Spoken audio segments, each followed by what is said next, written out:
अस्सलाम वालेकुम।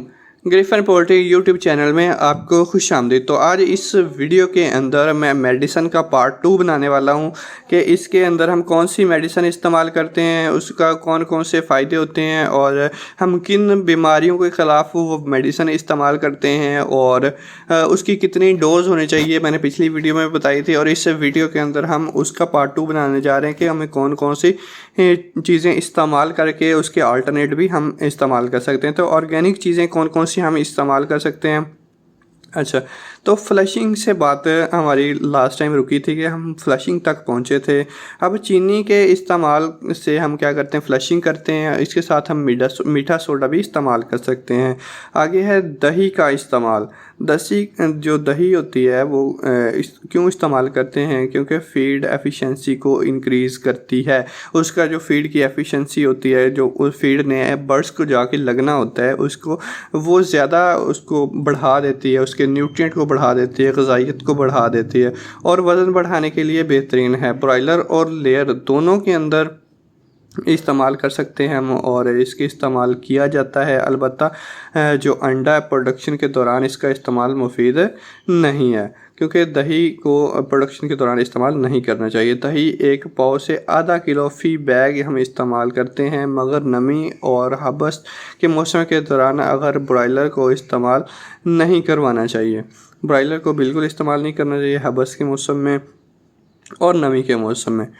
अच्छा, उसके बाद हम बात कर लेते हैं कि हल्दी के बारे में। हल्दी जो होती है वो ब्रॉयलर के अंदर आप यूँ समझ लें कि कॉक्सी का इलाज है। कॉक्सी के लिए हम देते हैं बिलखुसूस आंतड़ियों के ज़ख्मों की जो इस्लाह करती है, मतलब उसको ठीक करती है। ज़्यादातर एहतियातन इसका इस्तेमाल करें। हल्दी और दही मिला कर दी जाए तो बेहतर होता है। वज़न बढ़ाने के साथ साथ आंतड़ियों की जो तोड़ फोड़ होती है उसको ठीक करती है। हल्दी गर्म होती है और बर्ड को भी गर्म रखती है। अच्छा, उसके बाद हम लहसुन एक एंटीबायोटिक है, एंटी वायरल है, जो हम अपने बर्ड्स के लिए इस्तेमाल कर सकते हैं। और अदरक को भी यही मतलब उसकी भी यही ख़ासियत है, मगर अदरक एक ख़ासियत ये भी है कि ये लिंक्स को नमू देती है। और अदरक और लहसुन का इस्तेमाल ब्रॉयलर के लिए कुछ नुकसानदा भी हो सकता है। ये खून को पतला करने के साथ साथ वज़न को कम करते हैं। अदरक 1 पाव, लहसुन आधा किलो फ़ी बैग या फ़ी बैग हम लेयर के लिए इस्तेमाल करते हैं, जबकि ब्रॉयलर के लिए अदरक आधा किलो और लहसुन 1 किलो फ़ी बैग भी इस्तेमाल किया जा सकता है। लहसुन आईबी के जो नाइट्रेट को पूरा करने के लिए, जो आईबी के टाइटर को पूरा करने के लिए बहुत मुफीद साबित होता है। और इसके नीचे एक पोस्ट मौजूद है, जबकि हम वायरल के लिए हम उसको कौन कौन सी चीज़ें इस्तेमाल करते हैं। जबकि वायरल प्रॉब्लम में अदरक, पुदीना और मल्टी अजवाइन का इस्तेमाल बहुत ही मुफीद होता है, जो कि मसलन हम 1000 बर्ड्स के लिए 3 किलो अदरक और पुदीना आधा किलो अजवाइन और मल्टी मिलाकर इसको कम से कम बस किलो पानी में गर्म करके, जब पानी 8 से 10 किलो रह जाए तो इससे 4 घंटे के पानी में छान कर मिक्स कर दें बीमारी की शिद्दत में रोज़ाना, जबकि एहतियातन दूसरे से तीसरे दिन दिया जा सकता है। तो ये एक देसी टोटका था, इसको भी आप इस्तेमाल कर सकते हैं। आगे है अर्क मकू, अर्क कासनी। गुर्दों की जो स्वेलिंग हो जाती है, सोजिश हो जाती है, सूजन हो जाती है के लिए ज़बरदस्त है। ये वायरल प्रॉब्लम में भी जो हेल्प करता है और वायरल प्रॉब्लम में दिया जाता है। गर्म मौसम में अमूमन दिया जाता है ताकि जो उसके गुर्दे हैं वो ठीक रहें। और उसके अलावा क़ुव्वत मुदाफ़त के लिए बेहतरीन है और ये क़ुव्वत मुदाफ़त को बढ़ाता है, बीमारियों के ख़िलाफ़ लड़ने की ताकत को बढ़ाता है।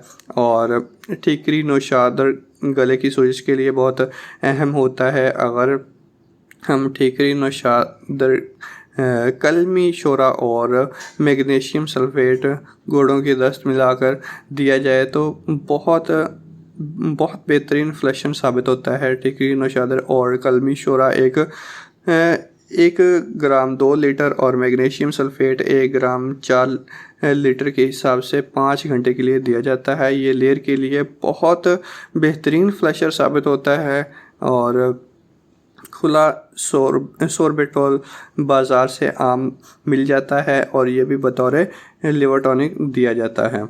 اس کے بعد ہم بات کر لیتے ہیں گلوکوز کی۔ گلوکوز استعمال سے کون نہیں واقف، یہ انرجی کا بے شمار ذریعہ ہوتا ہے، اس سے بہت زیادہ انرجی حاصل ہوتی ہے۔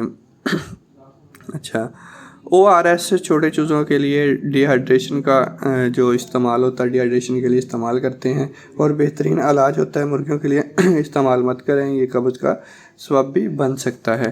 سرکہ بھوک بڑھانے کے لیے بہترین ہے، ہم سیب کا سرکہ استعمال کرتے ہیں جس سے چوزے کی بھوک برقرار رہتی ہے۔ اگر ایسیڈیفائڈ کاپر سلفیٹ 1 گرام 2 لیٹر اور سرکہ خالص 100 ml ملا کر 4 سے 5 گھنٹوں کے لیے دیا جائے تو یہ ٹاکسن کا بہترین علاج ہوتا ہے۔ اگر آپ کی فیڈ کے اندر ٹاکسن ہے تو اس کو یہ روکے گا۔ اور اس کا طریقہ یہ ہے کہ ایک دن پہلے مکس کر کے کچھ رکھ دیں اور 1 لیٹر پانی میں شامل کریں اور دوسرے دن استعمال کریں۔ ایسیڈیفائڈ کاپر سلفیٹ شیڈ کی واشنگ کے بعد فرش اور شیڈ کے باہر نالیوں وغیرہ پہ سپرے کے لیے بہترین ہوتا ہے۔ یہ جو بھی بیکٹیریا یا وائرس ہوتے ہیں ان کو مارنے کے لیے بہت امپورٹنٹ ثابت ہوتا ہے۔ تو یہ تھی آج کی ویڈیو اور امید ہے کہ آپ کو اس سے بہت زیادہ فائدہ ہوا ہوگا، اور اگر آپ چاہتے ہیں کہ میں اس طرح کی اور ویڈیوز بھی اپلوڈ کروں تو آپ میری حوصلہ افزائی کے لیے میرے چینل کو ضرور سبسکرائب کیجیے گا۔ اللہ حافظ۔